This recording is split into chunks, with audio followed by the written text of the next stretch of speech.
বেশ ভালোই আছি। তো আজকে তোমাদের দেখাবো শুক্তো রান্না। আমি কিভাবে করি সেটাই দেখে নাও। প্রথমে কড়াইয়ে তেল গরম করতে দিয়েছিলাম। গরম তেলে বড়িগুলোকে দিয়ে কিছুক্ষণ ভাজতে থাকলাম। বড়িগুলো যখন লাল লাল হয়ে যাবে তখন তুলে নিলাম। বড়ি আবার বেশি ভেজো না, তাহলে কি বলতো কালো হয়ে যাবে।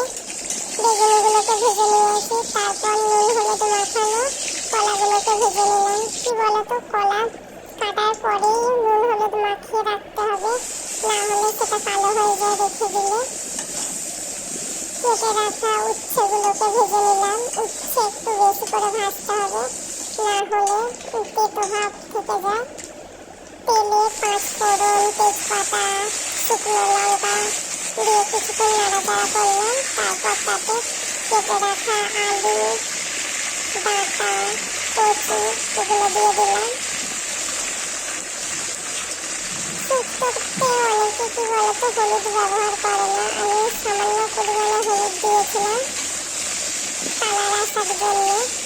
এগুলোকে ভালো করে তেলের সাথে মিশিয়ে নিয়েছিলাম। তারপর স্বাদ মতো নুন আর সামান্য পরিমাণে হলুদ দিয়ে নাড়াচাড়া করলাম। কিছুক্ষণ নাড়াচাড়া করতে হবে। এগুলো ভেজে রাখা সবজিগুলো, উচ্ছে, বেগুন, কলা, বড়ি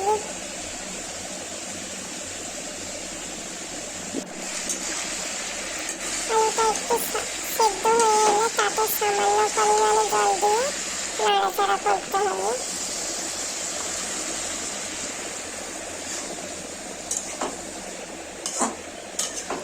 প্রথমেই আমি কলাগুলোকে দিয়ে দেবো, কারণ কি বলতো কলা একটু শক্ত থাকে, গায়ে আগে করে দিলে কি হবে সেদ্ধটা ভালো হবে। তারপর উচ্ছেগুলোকে দিয়ে সেটা মিশিয়ে নিলাম, ভালো করে নাড়াচাড়া করলাম। বেগুনগুলোকেও আমি দিয়ে দিয়েছিলাম। তারপর জলটা যখন ফুটে এলো তখন ভেজে রাখা বড়িগুলোকে দিয়ে দিলাম, দিয়ে ভালো করে নাড়াচাড়া করলাম।